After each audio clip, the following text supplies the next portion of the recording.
Welcome to Military News Channel.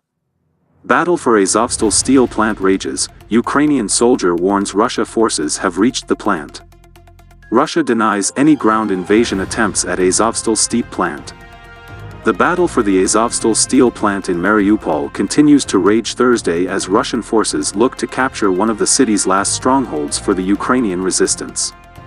It's 3 days now since Russian troops broke into the territory of Azovstal, Deputy Commander of Azov Regiment Sviatoslav Palomar said Thursday in a telegram post translated by a Ukrainian news outlet.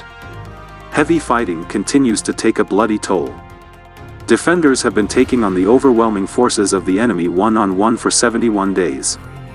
Ukrainian troops and civilians have been holed up in the tunnels underneath the steel plant for weeks, where many fled to shelter from Russia's constant shelling and bombing campaigns. Last month, Russian President Vladimir Putin declared victory over Mariupol despite Moscow's inability to completely take the city and called on his forces not to invade the plant but to blockade it instead.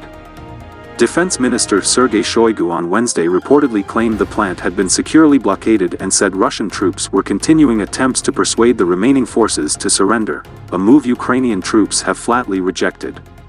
But reports of invading Russian ground forces suggest the blockade was not the only step taken by Russian troops. We can say that yesterday Russian troops entered the territory of Azovstal.